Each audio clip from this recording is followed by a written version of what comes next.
Eukaryotic cell. आज हम eukaryotic कोशिका के बारे में अध्ययन करेंगे। यूकैरियोटिक कोशिकाएं हैं, ये सामान्य कोशिकाएं होती हैं। इनमें केंद्रक है, ये झिल्ली युक्त पाया जाता है, या यूँ कहें कि केंद्रक सुसंगठित होता है, ऑर्गेनाइज्ड न्यूक्लियस इसमें पाया जाता है।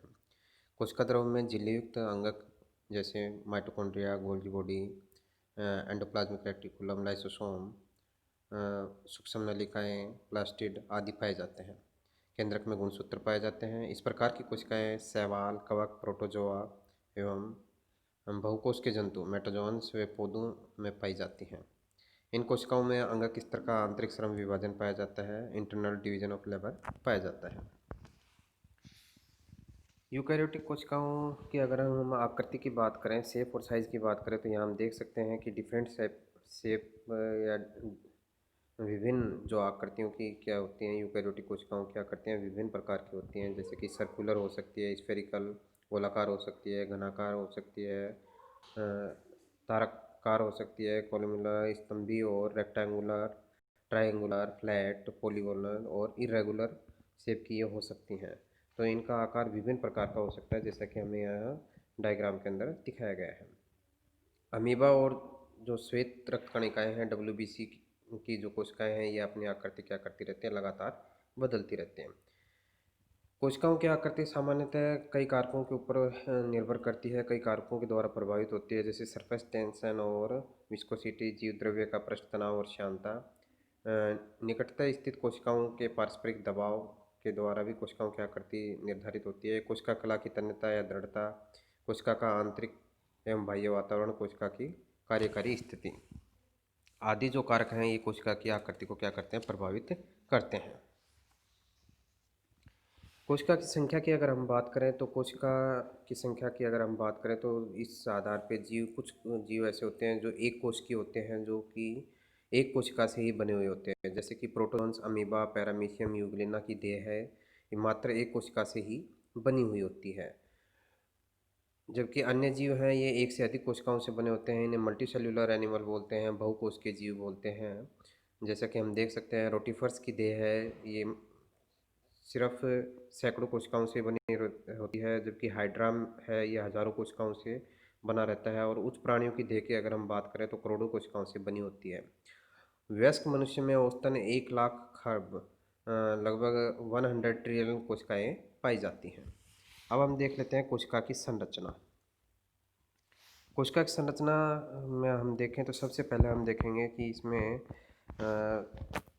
सेल मेम्ब्रेन और साइटोसोम दो भागों में इसको बांट सकते हैं। कि कोशिका जो है, ये बाहर एक आवरण के द्वारा घिरी हुई रहती है, और इस आवरण को क्या कहा जाता है, कोशिका कला कहा जाता है, या प्लाज्मा लेमा कहा जाता है। ये पादप और जंतु दोनों ही कोशिकाओं के अंदर ये पाई जाती है। यह जो प्लाज्मा मेम्ब्रेन या सेल मेम्ब्रेन है, ये कोशिका द्रव को घेरते हुए उपस्थित होती है। ये कोशिका द्रव है, इसके चारों तरफ से कवर की हुई होती है। अल्ट्रा थिन होती है, इलास्टिक होती है, पोरस होती है, और सेमी परमिएबल प्रकार की ये होती है। सेमी परमिएबल इसकी प्रवृत्ति पाई जाती है। यह जीव द्रव्य को यांत्रिक संबल और बाह्य आकृति प्रदान करने में सहायता करती है। यह कोशिका में करने वाले वह कोशिका से बाहर निकलने वाले पदार्थों के नियंत्रण का कार्य भी करती है। इलेक्ट्रॉन सूक्ष्म से देखने पर पता चलता है कि सेल मेम्ब्रेन है, ये त्रिस्तरीय होती है। प्रोटीन, लिपिड, प्रोटीन जो है, इससे मिलकर बनी हुई होती है, जिसका कि हम डिटेल स्टडी अलग से करेंगे। सेकंड है, इसके अंदर हम देखेंगे कोशिका काय। कोशिका काय की बात करें, तो कोशिका का कोशिका कला के भीतर का भाग क्या कहलाता है, कोशिका काय कहलाता है। जो सेल मेम्ब्रेन है, इसके अंदर जो पदार्थ भरा हुआ है, इसे हम क्या बोलते हैं, साइटोसोम बोलते हैं। इस साइटोसोम को भी हम दो भागों में बांट सकते हैं, साइटोप्लाज्म और न्यूक्लियस। सबसे पहले हम देखते हैं साइटोप्लाज्म, कोशिका द्रव्य। कोशिका द्रव्य है, ये सेल मेम्ब्रेन से लेकर के जो हमारा न्यूक्लियस है या न्यूक्लियर मेम्ब्रेन है, इसके बीच में जो पदार्थ भरा हुआ है, उसको हम क्या बोलते हैं, साइटोप्लाज्मिक मैट्रिक्स बोलते हैं, या साइटोप्लाज्म बोलते हैं। यह कोलाइडी प्रकृति का होता है। यह प्रोटीन, लिपिड, शर्करा, जल व कुछ अकार्बनिक यौगिकों से मिलकर के बना हुआ होता है। इसको भी हम देखें कि जो साइटोप्लाज्म है, इसको भी दो भागों में बांट सकते हैं, एक्टोप्लाज्म और एंडोप्लाज्म। एक्टोप्लाज्म है, ये दृढ़ और दृढ़ होता है, तथा हम देखेंगे कि एक्टोप्लाज्म है, ये जेली स्वरूप होता है, ये जेली फॉर्म में पाया जाता है। और ये कोशिका का एक तरीके से हम कह सकते हैं कोर्टेक्स भाग, जो भारी भाग होता है उसको बनाने का कार्य करता है एक्टोप्लाज्म। एंडोप्लाज्म है ये सोल नेचर का होता है, ये सोल प्रकृति का होता है। और ये एक्टोप्लाज्म और एंडोप्लाज्म जो कि जेल और सोल प्रकृति के हैं, ये एक दूसरे में परिवर्तनीय होते हैं, एक दूसरे में परिवर्तित होते रहते हैं।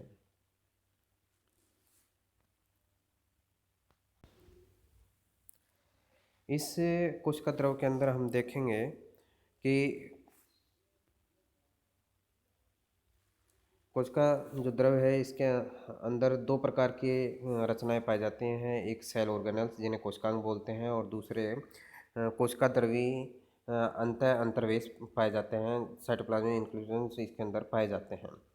जो कोशिकांग की अगर हम बात करें तो कोशिकांग इसके अंदर एंडोप्लाज्मिक रेटिकुलम है, माइटोकॉन्ड्रिया है, Golgi body, lysosome, centrosome, plastids आदि क्या पाए जाते हैं इसके अंदर कोशिकांग पाए जाते हैं, सेल ऑर्गेनल्स पाए जाते हैं। इसी तरीके से कोशिका द्रव्य अंत अंतर्वेश की बात करें तो इसके अंदर हम देखेंगे कि बहुत सारी कोशिका के अंदर रिक्तिकाएँ पाई जाती हैं, तेल बूंदक पाए जाते हैं, क्रिस्टल एंड ऑयल ड्रॉपलेट्स इसके अंदर पाई जाती हैं, लवण है, पीतकाय है, स्रावी कणिकाएँ हैं आदि निर्जीव रचनाएं इसके अंदर पाई जाती हैं।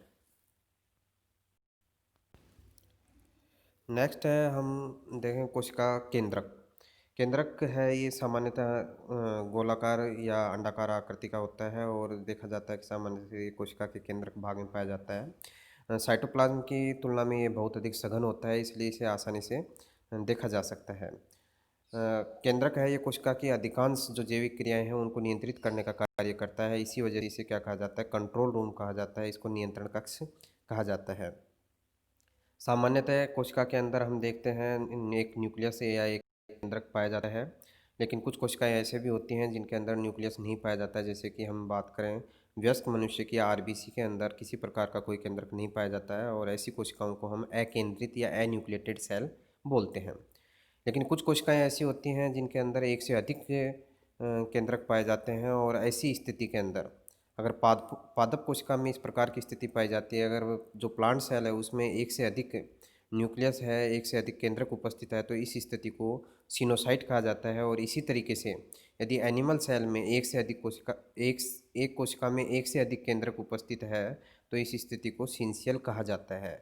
मतलब हम ये कह सकते हैं कि जो पादप होते हैं उसके अंदर अगर मल्टी न्यूक्लिएटेड सेल है तो इस स्थिति को हम क्या बोलते हैं, सिनोसाइट बोलते हैं, और एनिमल सेल में इस कंडीशन को क्या बोलते हैं, सिंशियल कहा जाता है। केंद्रक की आकृति है ये कोशिका की आकृति के अनुसार गोल, वर्ताकार, डिश शेप या ग्लोबुलर या लंबी अंडाकार या फीते के समान हो सकती है। केंद्रक के चारों ओर हम देखेंगे कि एक डबल मेम्ब्रेन पाई जाती है। डबल मेम्ब्रेन पाई जाती है जिसे हम न्यूक्लियर मेम्ब्रेन या कैरियोथिका भी बोलते हैं, कि कोशिका द्रव से इस केंद्रक द्रव को क्या करती है, पृथक करती है।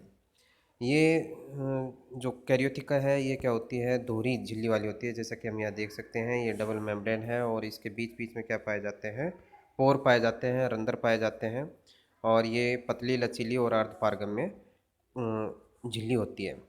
केंद्रक के भीतर एक पारदर्शी तरल पदार्थ भरा रहता है जिसे हम क्या बोलते हैं, न्यूक्लियोप्लाज्म बोलते हैं। और न्यूक्लियोप्लाज्म बोलते हैं, या इसे हम न्यूक्लियर सेप भी कहते हैं। और ये एक समांगी प्रकार का तरल पदार्थ है, इसमें प्रोटीन और फॉस्फोरस की मात्रा है कोशिका द्रव की अपेक्षा अधिक पाई जाती है। इसके अंदर हम देखेंगे धागे नुमा कुछ संरचनाएं पाई जाती हैं जिन्हें क्रोमेटिन कहा जाता है। और ये क्रोमेटिन है कोशिका विभाजन के समय संगठित होकर के किसका निर्माण कर लेती हैं, गुणसूत्र का निर्माण कर लेते हैं। गुणसूत्र के आकार में ये बदल जाती हैं। केंद्र जो क्रोमेटिन जो धागे होते हैं ये न्यूक्लियर मेम्ब्रेन की जो आंतरिक सतह है उससे जुड़े हुए रहते हैं। साथ में हम देखेंगे कि जो न्यूक्लियर मेम्ब्रेन है इसकी बाहरी सतह पे क्या जुड़ी हुई है, एंडोप्लाज्मिक रेक्टिकुलम जुड़ी हुई है। ये एंडोप्लाज्मिक रेक्टिकुलम एक तरफ न्यूक्लियस को किससे जोड़ने का कार्य करती हैं, प्लाज्मा मेम्ब्रेन से जोड़ने का कार्य भी करती हैं। गुणसूत्र की हम बात करें कि जो क्रोमेटिन है ये कोशिका विभाजन के समय ये जो क्रोमेटिन के जो धागे हैं वो संगठित होकर क्या बना लेते हैं, क्रोमोसोम बना लेते हैं। और क्रोमोसोम एक्चुअल में क्या है, एक न्यूक्लियो प्रोटीन है जिसमें हिस्टोन प्रोटीन, डीएनए, आरएनए आदि पाए जाते हैं। इसके अलावा हम देखेंगे कि केंद्रक के अंदर क्या पाई जाती है, एक या एक से अधिक केंद्रिका न्यूक्लियस पाई जाती है और ये एक अधिक सघन रचना है। केंद्रिका न्यूक्लियस है, ये गोलाकार कोलाइडी झिल्लीविहीन संरचना होती है और ये एक विशिष्ट गुणसूत्र से संबद्ध होती है, जुड़ी हुई रहती है। यह जो हमने कोशिका की संरचना की बात की, जिसके अंदर हमने देखा था प्लाज्मा मेम्ब्रेन और साइटोसोल की जो बात की है, इस प्रकार जो पादप और जंतु कोशिका दोनों में ही लगभग इस प्रकार इनकी जो सामान्य संरचना है एक जैसी होती है। लेकिन हम देखेंगे कि पादप कोशिका में कुछ अंतर पाए जाते हैं। पादप कोशिका की संरचना देखें तो हम यहाँ देख सकते हैं कि पादप कोशिका के अंदर क्या पाया जाता है। एक तो इसके चारों तरफ प्लाज्मा मेम्ब्रेन के बाहर भी एक आवरण पाया जाता है, जिसे हम क्या बोलते हैं, सेल वॉल बोलते हैं, जो कि सेलुलोज की बनी हुई होती है, जो कि जंतु कोशिका में नहीं पाई जाती। जंतु कोशिका में सबसे भारी आवरण प्लाज्मा मेम्ब्रेन होता है, लेकिन पादप कोशिका है उसके अंदर हम देखेंगे कि प्लाज्मा मेम्ब्रेन के बाहर भी एक आवरण पाया जाता है। ये प्लाज्मा मेम्ब्रेन है और इसके बाहर एक आवरण पाया जाता है, जिसे हम क्या बोलते हैं, सेल वॉल बोलते हैं, जो कि सेलुलोज की बनी हुई रहती है। साथ ही हम देखेंगे कि जो पादप कोशिका है उसकी कोशिका भित्ति, पादप कोशिका है ये पुरानी कोशिका की अपेक्षा आकार में क्या होती हैं, कुछ बड़ी होती हैं। इसके अलावा हम देख सकते हैं इसके अंदर क्या पाई जाती हैं, वैक्यूल्स काफ़ी बड़ी पाई जाती हैं, जो कि जंतु कोशिका में छोटे आकार की होंगी या अनुपस्थित भी हो सकती हैं। इसके अलावा हमने सेल ऑर्गेनेल्स की बात की थी कि बहुत सारे cell organelle mitochondria, Golgi body, endoplasmic reticulum, lysosome, ribosome आदि पाए जाते हैं। ये भी जंतु पादप कोशिका दोनों में ही पाए जाते हैं। लेकिन जो प्लास्टिड की अगर हम बात करें, लवक की अगर हम बात करें, तो ये लवक सिर्फ किसके अंदर पाया जाता है, पादप कोशिका में ही पाया जाता है। जंतु कोशिका में लवक नहीं पाया जाता है। ये दो कोशिकाएं दी हुई हैं, प्लांट सेल और एनिमल सेल दी हुई है। ये एनिमल सेल है हमारी, ये प्लांट सेल है। इनको देख के भी हम देख सकते हैं कि इनमें काफ़ी कुछ अंतर हम आसानी से देख सकते हैं। जैसे कि हम यहाँ देखें कि प्लांट सेल कैसी है, आकार में बड़ी है, जबकि एनिमल सेल है ये आकार में छोटी है। इसके चारों तरफ सेल वॉल उपस्थित है, जबकि एनिमल सेल के चारों तरफ सेल वॉल अनुपस्थित है। साथ ही हम देखें न्यूक्लियस की जो स्थिति देखें कि न्यूक्लियस इसके अंदर केंद्रक है, ये क्या है, बीचों बीच मध्य में उपस्थित है, जबकि इसके अंदर मध्य में उपस्थित नहीं है, ये इसकी परिधि पेरिफेरी की तरफ है। क्यों? क्योंकि पादप कोशिका में क्या है, बड़ी रिक्तिका पाई जाती है, जबकि जंतु कोशिका में इस तरीके की बड़ी कोई वैक्यूल या रिक्तिका नहीं होती है। इसमें या तो होंगी तो छोटे आकार की होंगी या अनुपस्थित होंगी। इस कारण से जो कि पादप कोशिका में केंद्रक की जो स्थिति है, ये केंद्रक क्या होगा, परिधि की तरफ पाया जाएगा, क्योंकि रिक्तिका का आकार क्या है, काफ़ी बड़े आकार की रिक्तिका पादप कोशिका के अंदर पाई जाती है। इसके साथ ही हम देख सकते हैं सेंट्रोसोम एंड सेंट्रियोल्स। सेंट्रोसोम और सेंट्रियोल की बात करें तो जो जंतु कोशिका है उसके अंदर सेंट्रोसोम और सेंट्रियोल उपस्थित होते हैं, जबकि पादप कोशिका है उसके अंदर सेंट्रोसोम अनुपस्थित होते हैं। और इनका जो तर्को उपकरण होता है वो कैसा होता है, अनेस्ट्रल प्रकार का होता है। तो ये हम देख सकते हैं कि जंतु और जो पादप कोशिका है इसके अंदर अंतर पाया जाता है। इसके अलावा क्लोरोप्लास्ट, कि क्लोरोप्लास्ट किस में पाया जाता है, सिर्फ प्लांट सेल में पाया जाता है, एनिमल सेल में क्लोरोप्लास्ट नहीं पाया जाता है। और पादप कोशिका में जो संचित भोजन होता है वो स्टार्च, पादप कोशिका में जो संग्रहित भोजन होता है वो स्टार्च होता है, जबकि जंतु कोशिका होती है उसमें संग्रहित भोजन किसके रूप में होता है, ग्लाइकोजन के रूप में पाया जाता है। लास्ट में फॉर्म के अंदर हमें बताया गया है कि एनिमल सेल और प्लांट सेल में क्या क्या अंतर हो सकते हैं। जैसे हम देख चुके हैं कि एनिमल सेल्स क्या होती हैं, स्मॉल साइज़ की होती हैं, लार्ज साइज़ की होती हैं। Cell wall animal cell absent होती है, जबकि प्लांट सेल में सेल वॉल पाई जाती है, जो प्लाज्मा मेम्ब्रेन के चारों तरफ पाई जाती है, सेलुलोज की बनी होती है। इसके साथ ही हम देख सकते हैं इसके अंदर कि जो प्लास्टिड की बात करें कि प्लास्टिड प्लांट सेल में ही पाया जाता है, जबकि एनिमल सेल में except the protozoan euglena no animal cell possesses plastid, कि हम देख सकते हैं कि सिर्फ एक्सेप्शन के रूप में क्या है, यूग्लिना है, जो कि जिसमें प्लास्टिड होता है। इसके अलावा किसी भी जंतु कोशिका के अंदर प्लास्टिड या लवक नहीं पाया जाता है।